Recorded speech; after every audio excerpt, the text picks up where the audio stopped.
और चलिए बात करते हैं सबसे बड़ी खबर की। पश्चिम बंगाल के नॉर्थ 24 परगना में बीजेपी नेता शुवेंदु अधिकारी के पीए चंद्रनाथ रथ की बुधवार रात तकरीबन 10:30 बजे गोली मारकर हत्या कर दी गई है। घटना के वक्त रथ स्कॉर्पियो गाड़ी से अपने घर जा रहे थे। गाड़ी ड्राइवर ड्राइव कर रहा था, एक और व्यक्ति गाड़ी में मौजूद था। रिपोर्ट्स के मुताबिक हमले में ऑस्ट्रेलियन ग्लॉक पिस्टल का इस्तेमाल किया गया है। कुल 10 राउंड फायर किए गए हैं।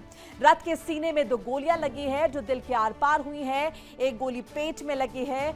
हमले में रथ के ड्राइवर और एक अन्य को भी दाहिने हाथ, पेट और छाती में गोली मारी गई है। बीजेपी ने टीएमसी पर रथ की हत्या का आरोप लगाया है। टीएमसी ने आरोपों का खंडन करते हुए मामले की सीबीआई जांच की मांग की है। इस घटना के करीब 1 घंटे बाद रात तकरीबन 12:30 बजे बशीरहाट जिले में रोहित रॉय नाम के बीजेपी कार्यकर्ता को भी गोली मारी गई। उसकी हालत गंभीर है। राज्य में बीते 2 दिन में पीए रथ के अलावा भाजपा के 2 और टीएमसी के कार्यकर्ताओं की हत्या हो चुकी है। ऐसे में सवाल यह है कि ये सब कुछ कर कौन रहा है। लगातार ये आरोप जो है वो बीजेपी द्वारा टीएमसी पर लगाए जा रहे हैं। इन सब के बीच चंद्रनाथ हत्याकांड में बड़ी कार्रवाई की खबर आ रही है। आरोपियों की गिरफ्तारी के लिए टीम का गठन हो चुका है। सीसीटीवी फुटेज खंगाल रही है बंगाल पुलिस। हत्या की जांच के लिए कई टीम्स का गठन कर दिया गया है। इसके अलावा देखिए, इस मामले की जांच सीआईडी को सौंपी गई है। सीसीटीवी फुटेज खंगाले जा रहे हैं। ये जो पूरा इलाका था जहां पर इस वारदात को अंजाम दिया गया, उसके आसपास जितने टावर थे, उन टावर्स के जरिए जो मोबाइल थे, वहां पर जितने मोबाइल्स की मौजूदगी थी उनकी डिटेल्स खंगाली जा रही है। तस्वीरें, लाइव तस्वीरें आपको दिखा रहे हैं। आप जरा सड़कों की स्थिति देखिए, यहाँ पर क्या स्थिति नजर आ रही है। बंगाल में हाल में चुनाव संपन्न हुए हैं और किस तरीके से खुलेआम फायरिंग हो रही है। ऐसे में सवाल उठते हैं कि पश्चिम बंगाल में लॉ एंड ऑर्डर की स्थिति इतनी लचर कैसे है। कैसे खुलेआम गुंडे सड़कों पर घूम सकते हैं और किसी को भी निशाना बना सकते हैं। सरेआम चंद्रनाथ रथ की हत्या, सिर और सीने में गोली मारी गई है। अब जरा इन तस्वीरों के जरिए आप समझिए कल क्या हुआ है। कल शुवेंदु अधिकारी के पीए का मर्डर हुआ है। तस्वीर आपको दिखा रहे हैं। इलाज के दौरान मौत हुई। हालांकि देखिए, बताया जा रहा है कि मौके पर ही मौत हुई और उसके बाद ये उम्मीद की गई कि शायद कोई जान बाकी हो, तो जब ले जाया गया इस दौरान मौत हो जाती है। 10 राउंड फायरिंग की गई है। कार के शीशे से सटाकर गोली मारी गई है। इसके अलावा ये बताते चले 2 वाहन थे, एक बाइक और एक कार, जो पीछा कर रहे थे लगातार शुवेंदु अधिकारी के पीए की कार का। ऑस्ट्रेलियन पिस्टल का इस्तेमाल हुआ है। सवाल ये भी कि आखिर ये विदेशी हथियार कैसे आया पश्चिम बंगाल में और इसका इस्तेमाल किया हमलावर ने। वहीं देखिए, आरोपियों की कार बरामद हो चुकी है। सिल्वर कलर की कार है जिस पर सिलीगुड़ी की नंबर प्लेट थी, जिसे फेक बताया जा रहा है पुलिस द्वारा। अस्पताल पहुंचे शुवेंदु अधिकारी। अब जरा ये स्थिति देखिए। अभी पश्चिम बंगाल में ट्रांजिशन पीरियड चल रहा है। टीएमसी की सरकार थी, अब बीजेपी की सरकार बन रही है। इन सब के बीच पश्चिम बंगाल में सिक्योरिटी फुल ऑन टाइट है, क्योंकि अगर हम देखें पूरे चुनावों के दौरान पश्चिम बंगाल में जो खबरें आई हैं वो खबरें थी हिंसा से जुड़ी हुई, बवाल से जुड़ी हुई और हंगामे से जुड़ी हुई। और अभी भी हालात जुदा नहीं है। जिस तरीके से ये खून हुआ है, ये मर्डर हुआ है, कई सवाल इसके पीछे। और खास तौर से नॉर्थ 24 परगना लगातार हम देख रहे हैं पिछले कई दिनों से सुर्खियों में रहा है। कल यहां पर हथियार बरामद हुए हैं बड़े पैमाने पर और जिस तरीके से बीजेपी नेता की हत्या हुई है, दूसरी तरफ चंद्रनाथ रथ की हत्या हुई है। अब ये जो गाड़ी थी चंद्रनाथ रथ की, स्कॉर्पियो में जिसमें ये सवार थे, सवाल ये भी उठ रहे हैं कि क्या हमलावरों को शक था कि इस गाड़ी में चंद्रनाथ रथ के साथ शुवेंदु अधिकारी भी मौजूद थे। क्या ये जो टारगेट है कुछ और था हमलावरों का, या फिर ये टारगेट चंद्रनाथ रथ ही थे और इस हत्या के जरिए एक संदेश देना था। बहुत सारे सवाल। सीमावर्ती इलाका है पश्चिम बंगाल। ऐसे में यहां पर आसानी से अगर हम देखें सीमा पार से हथियार मुहैया कराए जा सकते हैं। मौजूदा वक्त में आप जरा स्थिति समझिए बंगाल की। और वहीं देखिए बंगाल में एक और हत्याकांड की खबर आ रही है। उत्तर 24 परगना में बीजेपी कार्यकर्ता की हत्या की खबर आ रही है। बीजेपी कार्यकर्ता रोहित रॉय को गोली मारी गई है। टीएमसी पर गोली मारने का आरोप लगा है। बशीरहाट में रोहित रॉय की हत्या कर दी गई है। तो एक अभी हत्याकांड का जिक्र हम कर रहे थे, जहां पर शुभेंदु अधिकारी के पीए को निशाना बनाया गया। दूसरी तरफ एक और हत्याकांड से सनसनी फैल गई है। बीजेपी कार्यकर्ता रोहित रॉय को गोली मार दी गई है। ये स्थिति बनी हुई है पश्चिम बंगाल में। कोई भी किसी को भी खुलेआम गोली मार दे रहा है और कानून व्यवस्था धता नजर आ रही है, जीरो नजर आ रही है। ये स्थिति है पश्चिम बंगाल में। फिलहाल ताबड़तोड़ फायरिंग, फिलहाल जांच जारी है। एक तरफ टीएमसी इस मामले में सीबीआई जांच की मांग कर रही है, निंदा की जा रही है। वहीं बीजेपी का कहना है कि टीएमसी ने ही इस हत्याकांड को अंजाम दिलवाया है। प्लानिंग की गई है, बाकायदा 2-3 दिन पहले रेकी की गई थी और उस रेकी के बाद इस हत्याकांड को अंजाम दिया गया। जिस शख्स ने गोलियां चलाई प्रोफेशनल लग रहा था, जो उसकी बॉडी लैंग्वेज थी, बाइक पर सवार होकर आता है और उसके बाद जो है जिस तरीके से वो एक पैर पे खड़ा होकर गोलियां चलाता है, ऐसे में निश्चित तौर पर ये बहुत बड़े सवाल है जो उठते हुए यहां पर नजर आते हैं। चंद्रनाथ हत्याकांड में लगातार एक के बाद एक खुलासे हो रहे हैं और ये खुलासे बहुत कुछ अगर हम देखें बयां कर रहे हैं। जिस कार का जिक्र हुआ सिल्वर कलर की ये कार थी जिसने रास्ता रोका है। अब देखिए शुभेंदु अधिकारी के पीए चंद्रनाथ की हत्या की गई है। चंद्रनाथ रथ की कार का पीछा किया है कुछ लोगों ने, 2 वाहन बताए जा रहे हैं, ओवरटेक कर कार को रोका है। 10 राउंड फायर किए गए हैं और गाड़ी के शीशे से सटाकर गोली मारी गई है। अब तक 8 सीसीटीवी के फुटेज जो है वो रिट्रीव किए जा चुके हैं। इसके अलावा मौके से जिंदा कारतूस और खोखे जो है वो भी बरामद हुए हैं। लगातार जांच चल रही है। जो ड्राइवर है उसकी हालत भी नाजुक बताई जा रही है। इसके अलावा हमलावरों के भागने के रूट जो है वो भी पहले से तय थे, ये पुलिस द्वारा बताया जा रहा है। और इसी पर खास बातचीत के लिए कुछ मेहमान मेरे साथ बने हुए हैं। सत्येंद्र सिंह हैं जो कि राजनीतिक विश्लेषक हैं, अमिताभ कुमार वरिष्ठ पत्रकार हमारे साथ हैं और साथ साथ बीजेपी के रिप्रेजेंटेटिव भी हमारे साथ जुड़े हुए हैं और मेरे सहयोगी अमरदेव पासवान भी हमारे साथ जो हैं वो जुड़ चुके हैं। पहले अमरदेव का रुख कर लेते हैं। अमरदेव, क्या जानकारी मिल रही है के बाद खुलासे हो रहे हैं, अभी तक क्या अपडेट है आपके पास? देखिए, अब तक इस मामले में जो पता चला है तो इस मामले में जो है 2 बाइक थे जो है चंद्रनाथ की जो गाड़ी थी उसका पीछा कर रहे थे, फॉलो कर रहे थे और एक कार जो है, कार का भी जो है होने का जो है मामला सामने आ रहा है। और बताया जा रहा है कि जो बाइक उनके वाहन के पीछे चल रही थी वही जो है बाइक जो है उनके कार के वाहन के सामने आई और उनके एकदम सामने से ही जो है उनके ऊपर तबातोड़ जो है, जो बाइक के पीछे एक शख्स बैठा हुआ था, हेलमेट पहन के बैठा हुआ था, उसने जो है तबातोड़ जो है फायरिंग की और उस फायरिंग में जो है 4 गोलियां लगने की जो है बात सामने आ रही है चंद्रनाथ को। और उस घटना में जो है चंद्रनाथ के वहीं पर जो है मौके पे ही ढेर हो गए। फिलहाल उनको जो है लेके अस्पताल ले जाया गया था जहां पर इलाज के लिए, लेकिन अस्पताल में जो है चिकित्सकों ने भी उनको मृत घोषित कर दिया।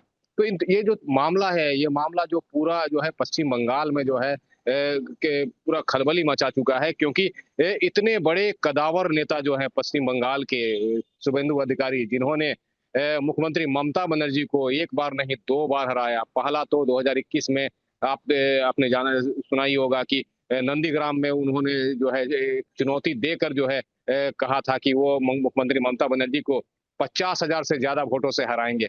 फिलहाल वो मार्जिन कम हुआ लेकिन वो मुख्यमंत्री ममता बनर्जी को हरा दिए।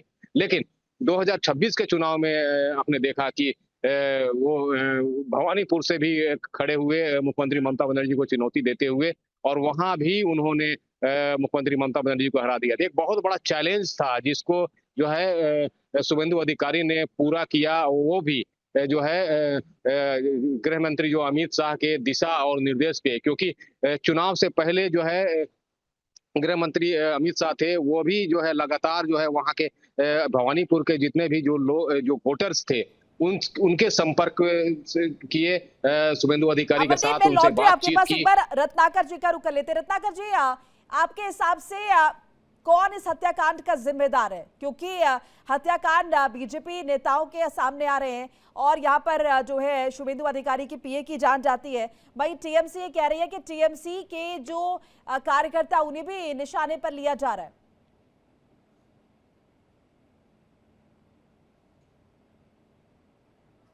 अनम्यूट कर लीजिए रत्नाकर जी। मेरी आवाज मिल रही है? जी जी, सुन पा रही। देखिए, अगर आप पश्चिम बंगाल के इतिहास के बारे में अगर जानकारी ले लें तो पिछले 2021 के बाद 60 से ज्यादा भारतीय जनता पार्टी के कार्यकर्ताओं की निर्मम हत्या जो है वो पश्चिम बंगाल में की।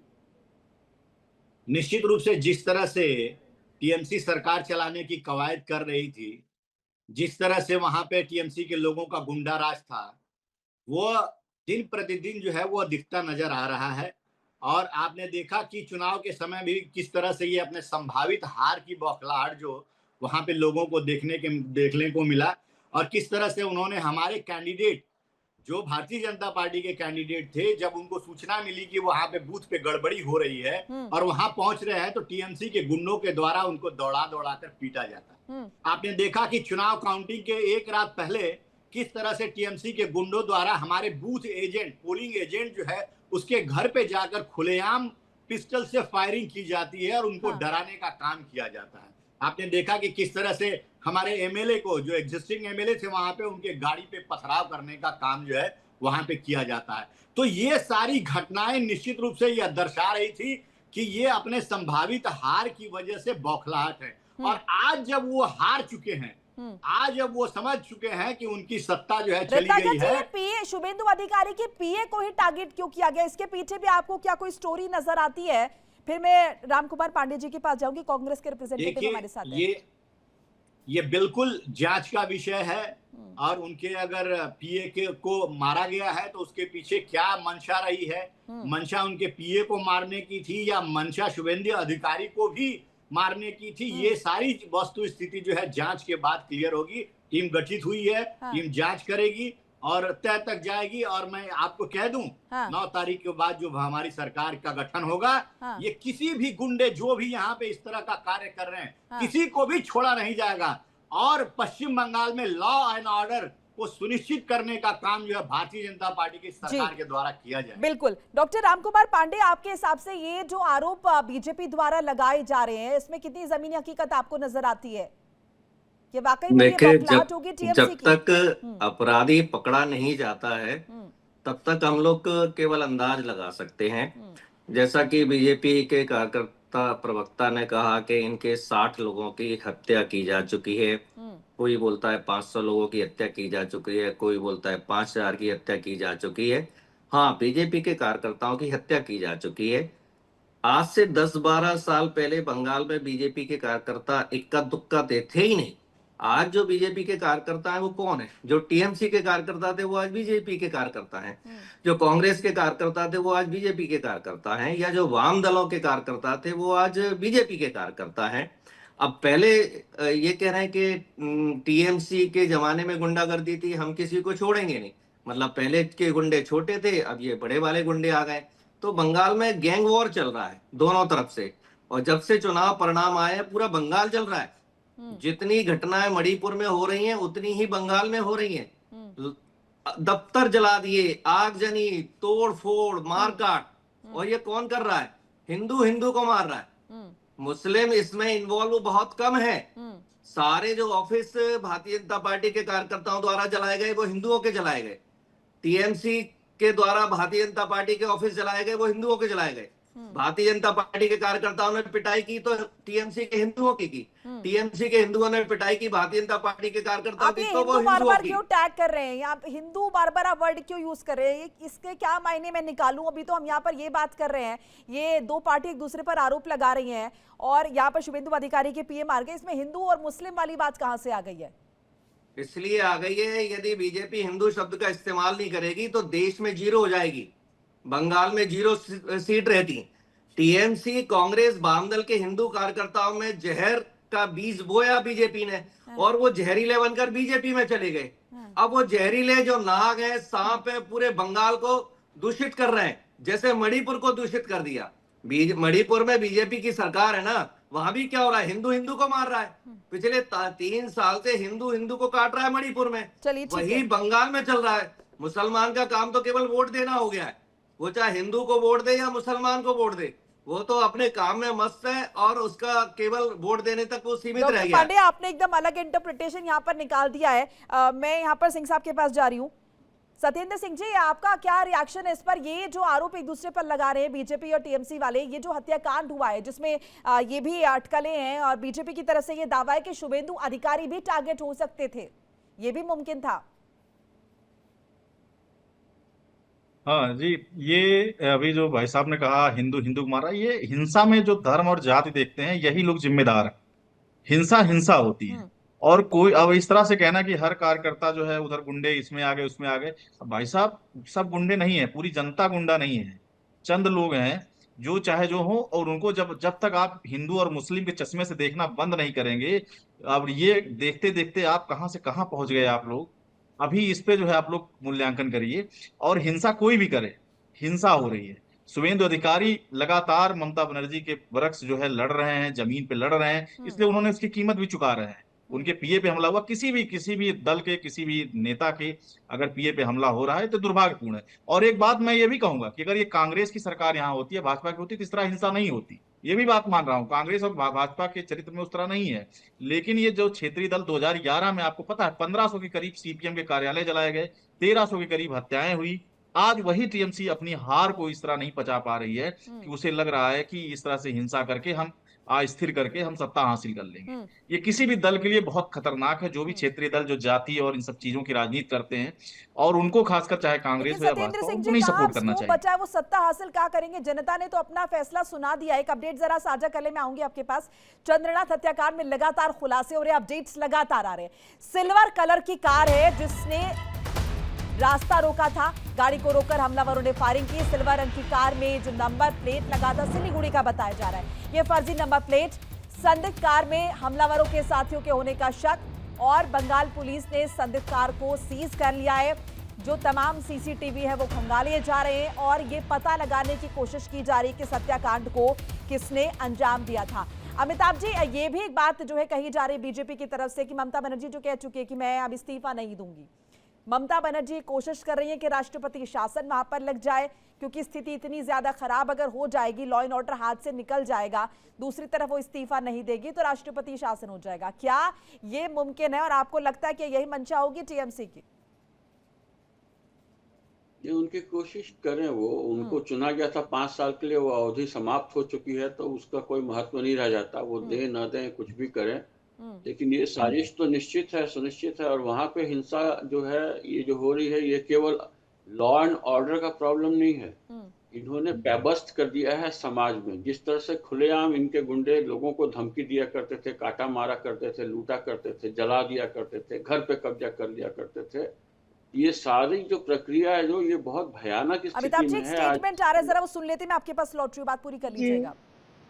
আমরা ভারতীয় জনতা পার্টি করি বলে আমরা আজকে ক্ষমতায় আসার জন্য আমাদের সভাপতি বিরোধী দলনেতা যখন বলছেন সুশৃঙ্খলভাবে থাকতে,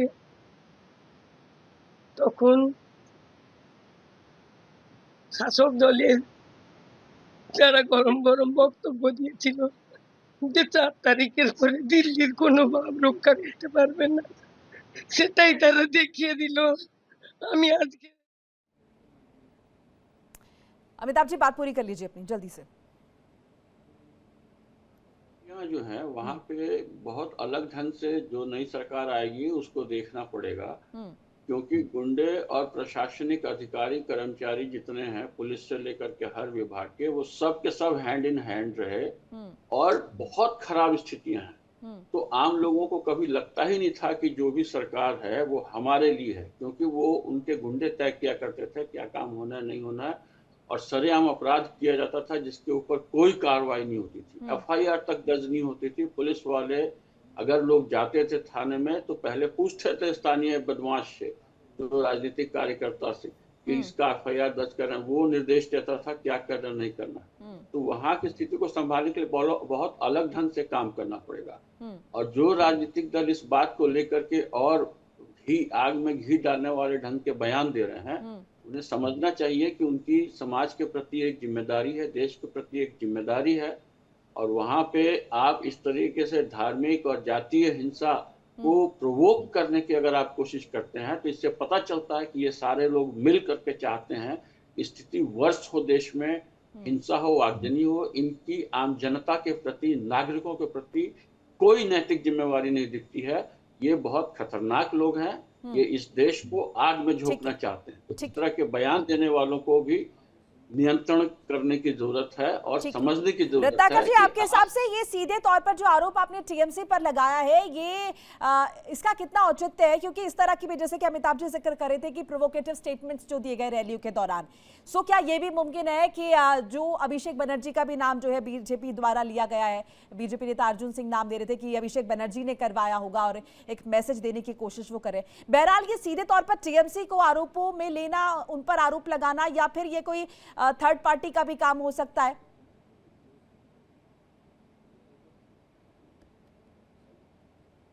देखिए मोनिका जी, अगर आप, मैं फिर से कह दूं कि अगर आप इतिहास के बारे में देख लें तो देश में सबसे ज्यादा राजनीतिक हिंसा और राजनीतिक मर्डर जो है वो पश्चिम बंगाल के चुनाव में हुआ है। आप अगर 4 दशक का आंकड़ा अगर उठाकर देखेंगे तो कम से कम नहीं तो यह तकरीबन 4 दशक में 40,000 से ज्यादा राजनीतिक हत्याएं चुनाव के दौरान और चुनाव के बाद हुई हैं वहां पे पश्चिम बंगाल में। तो निश्चित रूप से जिस तरह का इतिहास पश्चिम बंगाल का रहा है, रत्नाकर जी, मौजूदा सिनेरियो में इससे फायदा क्या आपको टीएमसी को नजर आता है? ये जो खून खराबा, ये शुद्ध रूप से जिस तरह से अभिषेक बनर्जी ने कहा था कि 5 तारीख के बाद गृह मंत्री को चुनौती दिया था उन्होंने कि वो पश्चिम बंगाल में आकर दिखाएं, तो ये कहीं ना कहीं उनकी इस तरह के लोगों की मानसिकता जो है वो दिखती है कि आप खुलेआम देश के गृह मंत्री को ये कह रहे हैं कि आप जरा 5 तारीख के बाद पश्चिम बंगाल में रुक कर दिखाइए। इसका मतलब साफ संदेश जाता है कि ये धमकाने का काम जो है, ये प्रवृत्ति टीएमसी के जब इतने दिग्गज नेता की हो सकती है तो उनके कार्यकर्ताओं की क्या होगी, और उसी का परिणाम है। आज आक्रोश दिख रहा है और चुनाव का ये हताशा दिख रहा है, हार की हताशा, कि ये इस तरह का जो है कृत्य इनके कार्यकर्ताओं के द्वारा किया जा रहा है। दूसरी महत्वपूर्ण बात मोनिका जी मैं कहना चाहूंगा, जो अभी कांग्रेस के प्रवक्ता जो हिंदू मुसलमान बेचारे मुसलमान कह रहे थे, हिंदुओं को तो कह रहे थे और फिर कहा इन्होंने बेचारे मुसलमान तो काम करते हैं। अरे भैया, अगर बेचारे मुसलमान काम करते तो मुर्शिदाबाद में हिंदुओं को पलायन करने के लिए मजबूर नहीं होना पड़ता। क्या वो बेचारे मुसलमान थे जो हिंदुओं पे वहां पे जुल्म कर रहे थे? और ये बताइए, ये आतंक का और आतताइयों का कोई धर्म होता है?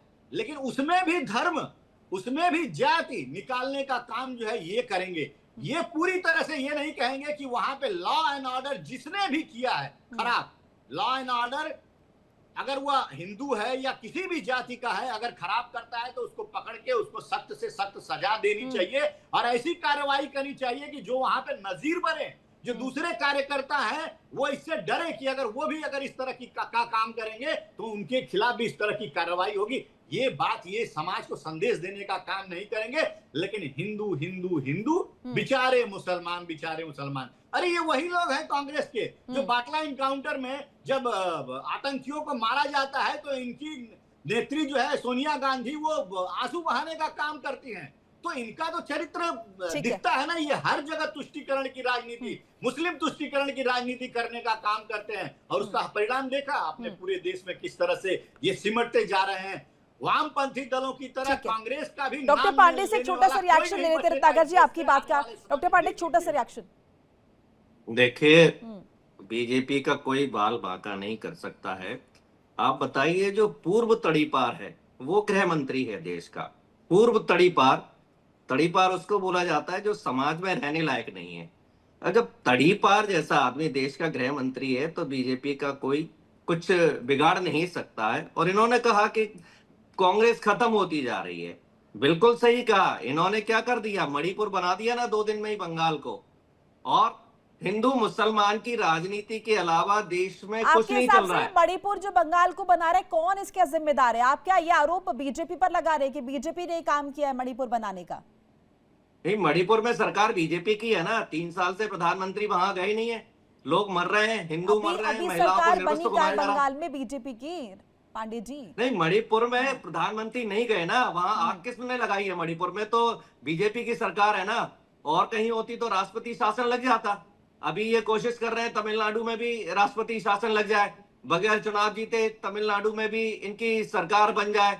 बताइए, सीआरपीएफ 2.5 लाख सीआरपीएफ बंगाल में है, चुनाव आयोग के अंडर में पुलिस है। ये अभी जब इनका कार्यकर्ता पीए की हत्या हुई है, ये क्यों नहीं पकड़ रहे? क्योंकि अपराधी भारतीय जनता पार्टी का ही होगा। अमिताभ जी, अपराधी भारतीय जनता पार्टी का होगा, इसलिए उसको गिरफ्तार नहीं कर अरे रहे। आपको लग रहा है ये प्लांट, आपको सामने? लग रहा है ये प्लांट किया बीजेपी ने आपके हिसाब से? तो बीजेपी अपराधी को क्यों नहीं लेकर आ रही है? पुलिस चुनाव आयोग के अंडर में है, 2.5 लाख सीआरपीएफ इनके अंडर में है, गृह मंत्री इनका है, प्रधानमंत्री इनका है, अपराधी नहीं पकड़ा जा रहा है, इसका मतलब अपराधी बीजेपी का ही है। भाई सीएम बनना है, शुभेंदु बनेगा, रूपा गांगुली बनेगी, फलाना बनेगा, ढिकाना बनेगा। अब इनके अंदर सीएम की लड़ाई है। ये कह रहे हैं शुभेंदु अधिकारी को मार देते। अरे जेड सिक्योरिटी मिली हुई है शुभेंदु अधिकारी को, क्या शुभेंदु अधिकारी को मारना इतना आसान है? और कोई पीए का मर्डर करता है क्या? पीए का मर्डर कहां होता है? भाई नेता से दुश्मनी होती है, कोई पीए से दुश्मनी होती है क्या? आज तक नहीं सुना कि राजनीति में किसी के किसी पीए से दुश्मनी है। पीए का लोग नाम तक नहीं जानते हैं। अपराधी नहीं पकड़ा जा रहा है, इसका मतलब भारतीय जनता पार्टी इसमें संलग्न है। सीसीटीवी कैमरे लगे रहते हैं, दुकानों में लगे रहते हैं, इतनी देर में तो अपराधी का फोटो आ जाता। अपराधी का फोटो आने में टाइम नहीं लगता, अपराधी की शक्ल नहीं दिखाई जा रही है, इसका मतलब भारतीय जनता पार्टी इसमें आ रही हूं रत्नाकर जी, आ रही हूँ। एक छोटा सा रिएक्शन, अमिताभ जी कुछ कहना चाह रहे, फिर मैं रत्नाकर जी के पास जा रही हूँ। जल्दी छोटा रिएक्शन रखिएगा सर। बहुत भयानक अनर्गल प्रलाप कर रहे हैं। तो लगता है ये लोग जो है कुछ निश्चित किए हुए हैं, कुछ ये सारे मिल करके चाह रहे हैं कि देश में अराजकता फैले, सारे देश को तबाह करके छोड़ा था इन्होंने। मणिपुर की जो बातें ये कह रहे हैं ना, मणिपुर में इन लोगों ने ऐसी स्थितियां करके रखी थी, उसका अगर विश्लेषण किया जाएगा तो समझ में आएगा किस तरीके से वहां पे विदेशी शक्तियों और ड्रग व्यापार का वहां पे कब्जा था, उसको खत्म करने की कोशिश हुई। ये स्थितियां हैं। इन्होंने तो पूरे उत्तर पूर्व को खत्म कर रखा था, कोई वहां पे किसी तरह की व्यवस्था नहीं थी, विकास कार्य नहीं होते थे। और ये अभी इस ढंग के बयान दे रहे हैं, ये पता चलता है कि सरकार को सतर्क हो जाना चाहिए कि कुछ विपक्षी दल मिल करके पूरे देश में अराजकता, केवल पश्चिम बंगाल में नहीं, पश्चिम बंगाल में ये कोशिश कर रहे हैं क्योंकि अभी वहां सरकार बनी नहीं है और वहां के पता है इनको कि इन्होंने पुलिस और कानून व्यवस्था को एकदम भ्रष्ट करके रखा है, भ्रष्टतम स्थिति है वहां पे। तो ये कोशिश कर रहे हैं कि वहां से आग लग जाए देश में, इनकी पूरी कोशिश है। तो मुझे लगता है केंद्र सरकार को सावधान होकर के और इस पर ध्यान रखना चाहिए और इस तरह की टिप्पणी करने वालों पे भी नजर रखनी चाहिए। ठीक है अमिताभ जी, लौट आपके पास। इस बीच देखिए लगातार अपडेट्स बता रहे हैं चंद्रनाथ हत्याकांड से जुड़ा हुआ एक और अपडेट जरा साझा कर ले। बाइक सवार अज्ञात हमलावरों ने फायरिंग की, ये जानकारी लगातार आपको बता रहे। पुलिस को मौके से जिंदा कारतूस मिले, खोखा बरामद हुआ है। घटनास्थल से पुलिस को हत्या के कई सबूत मिले, कई सुराग मिले हैं और जो सीसीटीवी आसपास इंस्टॉल्ड है उन्हें खंगाला जा रहा है। अब तक कई सीसीटीवी फुटेज रिट्रीव किया भी जा चुका है।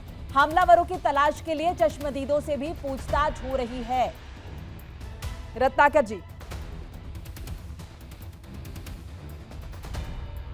जी, जो कांग्रेस प्रवक्ता रामकुमार पांडे जी कह रहे हैं कि ये बीजेपी का प्लांट किया भी हो सकता है, इस पर जवाब।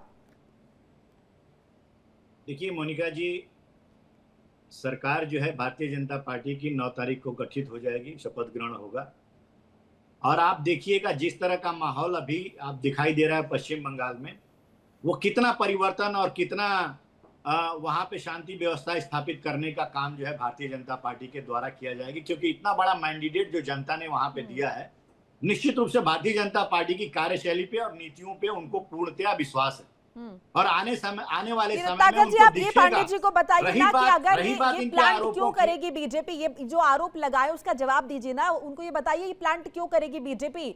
बीजेपी को मैंडेट मिल चुका है, बीजेपी ने सरकार बना लिया, अब इससे क्या हासिल होगा अगर आपने प्लांट किया तो? नहीं, ये कांग्रेस के लोग जो है ना, वो कोई भी आरोप लगाने में मतलब जरा भी कोताही नहीं करेंगे। ये तो तमाम तरह के आरोप लगाते रहते हैं। इनके नेता राहुल गांधी तो विदेशों में जाकर के भारतीय लोकतंत्र को, मतलब यहाँ पे तो इस तरह की बातें करते हैं कि यहाँ पे कोई लोकतंत्र बचा ही नहीं है, बोलने की आजादी ही नहीं है इस देश में, जो है वह कोई लोकतंत्र के नाम पे कुछ भी नहीं है। इनको मतलब सारी चीजें यहाँ पे ध्वस्त है। इनके कहने का मतलब यही रहता है। उसी तरह से ये आरोप लगाने के अलावा इनके पास कोई काम नहीं है। देखिए, आज मैं बता दूं आपको, निश्चित रूप से जो टीम का गठन किया गया है, किसी भी अपराधी को जो है छोड़ा नहीं जाएगा। हर अपराधी को वहां पे पकड़ा जाएगा जो इस तरह की प्रवृत्तियां रखते हैं, जो हिंसा फैलाने की मंशा रखते हैं। उनको पकड़ के सलाखों के पीछे करने का काम जो है वो भारतीय जनता पार्टी की सरकार में किया जाएगा। आने वाले दिनों में लॉ एंड ऑर्डर जो है पूरी तरह से, जिस तरह से उत्तर प्रदेश में माफियाओं को जो है जेल के अंदर या तो जहन्नुम में पहुंचा दिया गया है, आने वाले समय में भी आप देखिएगा कि पश्चिम बंगाल में या तो वो जेल के अंदर रहेंगे या तो जहन्नुम में पहुंचा दिए जाएंगे। ये भारतीय जनता पार्टी के एक जिम्मेदार प्रवक्ता होने के नाते मैं ये कह रहा हूं कि जितने भी माफिया हैं, प्रधानमंत्री जी ने भी कहा था, मंच से खुलेआम धमकी दी थी कि उन्होंने अपराधियों को कि आप या तो सतर्क हो जाओ या तो इस देश से बाहर चले जाओ। अगर हिंसा का पश्चिम बंगाल में 5 तारीख के बाद, 4 तारीख के बाद कोई स्थान नहीं रहेगा। अगर हिंसा करते हैं तो आप जेल में रहेंगे या तो जहन्नुम में रहेंगे। तो ये साफ क्लियर मैसेज जो है वहां की जनता और देश की जनता को दिया गया है। एक बार अपडेट जरा अमरदेव से ले लेते हैं। अमरदेव, एक और बीजेपी कार्यकर्ता के यहाँ पर हत्या हुई है, रोहित नाम बताया जा रहा है, इस बाबत क्या जानकारी, जरा ये भी साझा करिए। देखिए, ये भी जो घटना है उत्तर चौबीस परगना की घटना है, और वहां पर जब ये घटना घटा तो सेम जो है ये भी देर रात की घटना हुई है। और वहां पर जो रोहित की जो गोली मार कर हत्या की गई थी, तो उसके बाद में वो उस समय जब था तो वो गोली लगी, उस समय वो काफी घायल था। जिसके बाद लौट रहे आपके पास, एक बार जरा तस्वीरें दर्शकों के साथ साझा कर लें। देखिए, शुभेंदु अधिकारी के पीए की हत्या कर दी गई है। ये तस्वीरें आप देख रहे हैं, शव ले जाते हुए, और ये जो पूरा इलाका है वो पुलिस ने घेर लिया है, सुरक्षा बलों ने घेर लिया है, तफ्तीश की जा रही है। ये वो गाड़ी आपको दिखा रहे हैं।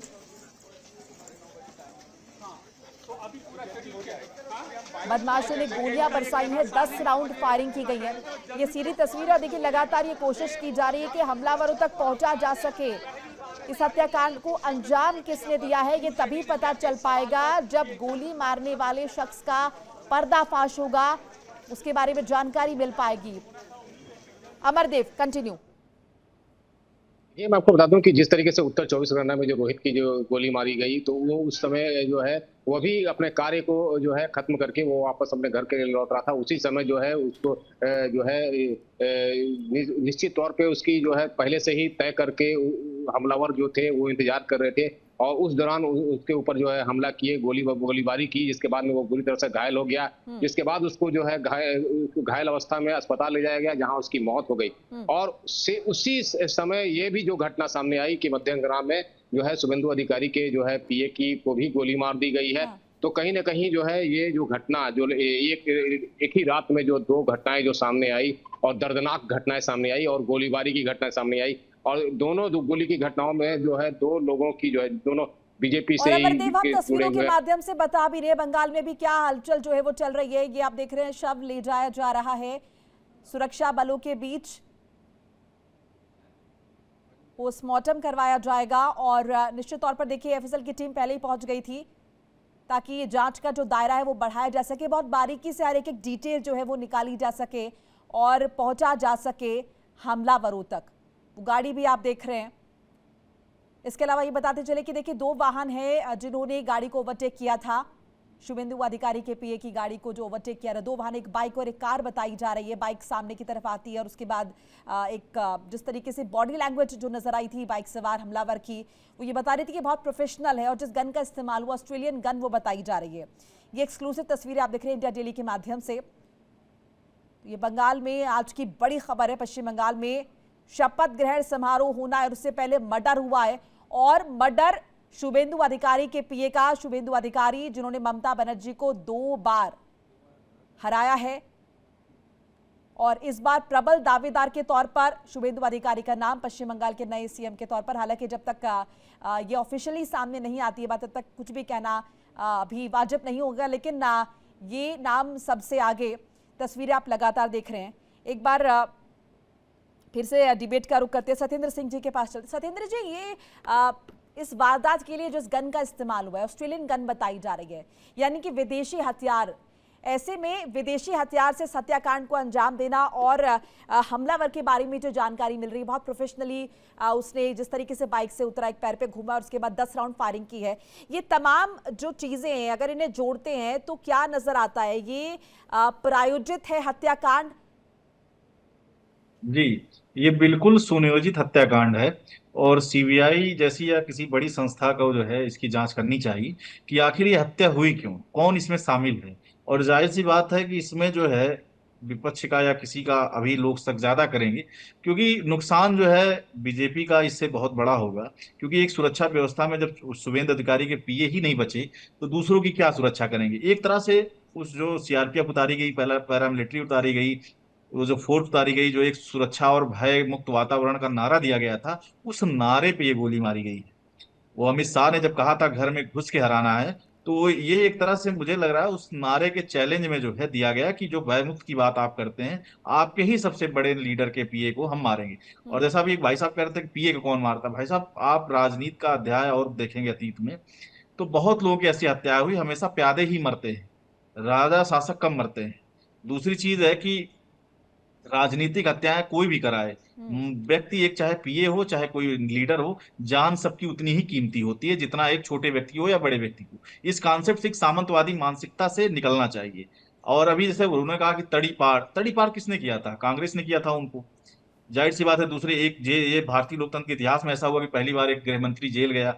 ऐसा तो नहीं हुआ, बदले की राजनीति वहां से ही शुरू हुई थी। खैर वो सब चीजें दूसरी है, लेकिन यहाँ ये हत्याकांड निस्संदेह जो बंगाल में एक भयमुक्त वातावरण को बीजेपी ने नारा दिया था, उस नारे पे गोली मारी गई। सत्येंद्र तो जी, अभी शुभेंदु अधिकारी के ट्रांजिशन पीए की पीरियड नहीं। चल रहा है, टीएमसी की गवर्नमेंट थी, अभी इलेक्शन हुए, इलेक्शन कमीशन के पास सारी जिम्मेदारी, फिर बीजेपी को सत्ता संभालनी है। सो ये जो डेंट है ये किसे देने की कोशिश की गई सुरक्षा व्यवस्था? इलेक्शन कमीशन के इंतजामों पर सवाल नहीं, ये केंद्र को, सीधे केंद्र सरकार को, सीधे अमित शाह जी ने जो है वो किया, उनको सीधे सीधे उनको चैलेंज दिया है। और ये जाहिर सी बात है, इशारा बहुत हद तक टीएमसी की तरफ जाता है डॉक्टर राम पांडे कि हम आप जी। डॉक्टर राम पांडे कुछ कहना ये चाहते अपनी बात खत्म करूंगा। मुझे एक किसानों के समर्थन में एक आंदोलन चल रहा है, उसमें पहुंचना है, तो मैं अपनी बात खत्म करके जाऊंगा। जैसा कि अभी कुछ चर्चाएं चल रही थी कि भाई तड़ीपार कांग्रेस ने किया। गुजरात के गृह मंत्री हरेन पंड्या की हत्या होती है, अपराधी आज तक नहीं पकड़ा गया। कांग्रेस आज भी कह रही है कि हरेन पंड्या गृह मंत्री भारतीय जनता पार्टी की सरकार का था। शक किस पर है आज भी सब जानते हैं। जस्टिस लोया की हत्या हुई, शक किस पर डॉक्टर है पांडे आप भी इतना जानते हैं। इतिहास में नहीं जाते, नहीं तो डिबेट से भटक जाएंगे। आपने जिक्र किया गृह मंत्री का, तो उन्होंने जवाब दे दिया, लेकिन अभी के मसले पर अगर अपना पक्ष रखें तो ज्यादा बेहतर होगा। और दर्शकों से कहना चाहता हूं, हाँ। मुझे बात कंप्लीट करनी चाहिए जी कि भारतीय जनता पार्टी की सरकार में गृह मंत्री थे हरेन पंड्या। उनके पिताजी आज भी मांग कर रहे हैं कि हत्यारे को सजा होनी चाहिए। दूसरी बात मैं ये कह रहा हूं, ये बार बार कह रहे हैं टीएमसी के गुंडे हैं, उनको ठिकाने लगा देंगे। जब भी भारतीय जनता पार्टी की सरकार बनती है, जितने भी गुंडे होते हैं वो भारतीय जनता पार्टी ज्वाइन कर लेते हैं। तो भारतीय जनता पार्टी के जो गुंडे प्लस टीएमसी के गुंडे, ये डबल गुंडे हो जाएंगे। भाई शुभेंदु अधिकारी कौन था? घोटालेबाज था ना। बीजेपी ने कहा था इसको जेल में डालेंगे, बीजेपी ने कहा था ये इसने पूरे बंगाल को बर्बाद कर दिया। अब बीजेपी और ये जितने चार और सत्येंद्र जी, अमिताभ जी उस घोटालेबाज के बारे में एक बात नहीं कर रहे हैं। आप घोटालेबाज कीजिए, अमिताभ जी और जितने राजनीतिक विश्लेषक बैठे हुए हैं, तो उस घोटालेबाज के समर्थन में सब। मैं आऊंगी आप लोगों के पास। न्यूज रूम का मैं रुक करूं। वो दरवाजा खोलने का माने ना, वो डर रहा था खोलने का, तो हमने बोला तुम डरो मत, दरवाजा खोलो। दरवाजा खोल दिया। खोलने के बाद देखा एक सामने का सीट में पड़ा है और एक पीछे के सीट में पड़ा है। तो हमने उठाने की कोशिश किया तो उठा नहीं पाया, लेकिन पता चल गया जो वो तब भी जिंदा थे। तो हमने बोला अब भी जिंदा है, इनको प्राथमिकता है हॉस्पिटल, तुम जल्दी से हॉस्पिटल लेके जाओ, हम पुलिस देखता हूँ। तो हॉस्पिटल कार घुमा के लेके गए। हमने पुलिस को बुलाया, 5 से 10 मिनट के अंदर पुलिस आ गया। उसके बाद इन्वेस्टिगेशन चालू हुआ। तो ऐसा वैगन आर में जो अपराधी थे, वैगन आर में आए थे, तो ऑल्टो में लगता है, ऑल्टो में आए थे। ऑल्टो का नंबर नहीं है और स्कॉर्पियो को ब्लॉक किया हुआ था और वो छोड़ के चले गए। लगता है वो ऑल्टो में आके ब्लॉक करके उससे उतर कर गोली मार दिया। उसके बाद पहले से ही रेकी किया था और मोटरसाइकिल में भाग गया, क्योंकि इस इलाका में भागने के लिए सबसे आसान गली गली से भागना, और वो मोटरसाइकिल से ही आसान होगा। और पीछे जाकर खड़ी बड़ी डेंजरस इलाका, उसके बाद हमारा बसीराट सीमाना, बांग्लादेश भागने का चांस है। लगता है यही फायदा उन्होंने। तो लगातार प्रत्यक्षदर्शी जो हैं उनसे डिटेल्स ली जा रही हैं। मेरे साथ पंकज राय जुड़ चुके, मेरे सहयोगी नैना मेरे साथ न्यूज रूम से जुड़ रही है, मेरी कोलीग, और हमारे साथ लगातार अमरदेव पासवान जो है वो बने हुए हैं। एक बार नैना का रुख कर लेते हैं। नैना, प्रत्यक्षदर्शियों को हम सुन रहे हैं और जैसे उन्होंने बताया कि ऑल्टो से आते हैं, एक बाइक और फॉलो करती है, उसके बाद जो स्कॉर्पियो से ब्लॉक किया जाता है, बाइक फ्रंट में आके अटैक करती है और उसके बाद वो गाड़ी छोड़ देते हैं, बाइक का सहारा लेकर निकल जाते हैं। उन्होंने कहा कि संकरी गलियां थी, ऐसे में बाइक सवारों को ये सारी बातें बहुत अच्छे से पता थी कि कहां से एस्केप करना है, निकलना है। यानी कि जो बात लगातार की जा रही है कि प्लानिंग के तहत इस हत्याकांड को अंजाम दिया, वो लगातार पुख्ता हो रही है। देखिए, यही सबसे बड़ी बात हो जाती है मोनिका, क्योंकि पश्चिम बंगाल की अगर बात करें तो जब जब पश्चिम बंगाल में चुनाव हुए, सरकार किसी भी की भी हो, लेकिन पश्चिम बंगाल का इतिहास रक्त रंजित ही रहा। और किस तरह से आपसी रंजिश या राजनीतिक प्रतिद्वंदिता ये जानलेवा हिंसा में भड़क जाती है, ये हम समय समय पर देखते रहे हैं। ये कहा जाए कि सिर्फ तारीखें साल बदल जाते हैं, लेकिन हकीकत तस्वीर बस वही होती है। और यही है कि जब पश्चिम बंगाल बना तब से लेकर अभी तक 2026 के इन चुनावों में भी वही सब नजर आया। अब आपने कहा कि ये पहले से ही एक तरह से टोह के लेकर या बड़ी प्लानिंग के साथ में वारदात को अंजाम दिया गया, तो ये इसका जवाब है हाँ, क्योंकि शुभेंदु अधिकारी बहुत एक्टिव रखे हैं, ग्राउंड पर रखे हैं, हमेशा ग्राउंडेड व्यक्ति के तौर पर जाने जाते हैं और उनके जो पूरी टीम है वो बड़े ग्राउंडेड हमेशा रही है। और यही वजह है कि जो उनका पीए था चंद्रनाथ, वो भी उनके साथ में हमेशा एक्टिव रहता था। और देखिए, सबसे महत्वपूर्ण बात ये कि कहीं ना कहीं पश्चिम बंगाल की जो सियासत है वो इस तरह की हिंसा के इर्द गिर्द हमेशा होती है। जितना विराट इसका ऐतिहासिक महत्व है, सांस्कृतिक विरासत है, उतना ही खूनी, रक्त रंजित, यहाँ की राजनीतिक हिंसा से भरा हुआ इसका इतिहास है। और सबसे महत्वपूर्ण बात ये, चंद्रनाथ को जब निशाना बनाया गया तो कई बहुत पहले से बाट जो रहे थे, और हमने देखा कि जैसे ही परिणाम सामने आए, चुनाव परिणामों के बाद से ही लगातार विवाद, तनाव देखने को मिला। जानकारी यह है कि चंद्रनाथ की भी कई टीएमसी कार्यकर्ताओं के साथ में बहस हुई, लेकिन उस बहस को बहुत साधारण पूर्वक लेकर उसे हटा दिया गया। लेकिन शायद ममता बनर्जी की हार, टीएमसी की हार, उनकी पार्टी के नेता या उनके समर्थक या ये कहा जाए कि उनके चाहने वाले इस बात को पचा नहीं पा रहे, और यही वजह है कि वो उसकी नाराजगी इस रूप में नजर आई जो जानलेवा है। हालांकि नैना, मैं आपके पास लौट रही हूं, पंकज भी हमारे साथ लगातार बने हुए। पंकज, ये देखिए तो आरोप प्रत्यारोप का दौर शुरू हो चुका है। बीजेपी सीधे तौर पर कह रही है कि टीएमसी इसके पीछे है। अब तो अभिषेक बनर्जी के नाम को भी काफी जिक्र कर लिया गया है, बोला गया अभिषेक बनर्जी ने जानबूझकर जो है इस हत्याकांड को अंजाम जो है दिलवाया है। जी हाँ, बिल्कुल। देखिए, अगर देखा जाए तो नई सरकार का कहीं न कहीं जो है एक नया उत्सव मनाना था। 52 घंटे पहले अगर देखा जाए तो शपथ ग्रहण समारोह से ठीक पहले शुभेंदु अधिकारी जो देखा जाए कि पूरे पश्चिम बंगाल के चुनाव में एक्टिव थे, उनका पीए भी उनके साथ था, और ऐसे में इस तरह की हत्या एक बहुत बड़ा सवाल खड़ा होता है। और जिस तरह से 4 बाइक और एक गाड़ी से, कार से आने वाले 8 लोग लगभग थे, उसमें रोका जाता है, उसके बाद अंधाधुंध फायरिंग की जाती है, गोली चलाई जाती है, तो ये एक सवाल है। क्योंकि पिछले कुछ अगर वर्षों की बात किया जाए तो लॉ एंड ऑर्डर कोलकाता के लिए कहा जाए। बिल्कुल पंकज, और लगातार इसके इससे जुड़े जो खुलासे वो सामने होते रहेंगे। नैना, पंकज आपका और अमरदेव आपका भी शुक्रिया तमाम जानकारी अपडेट साझा करने के लिए।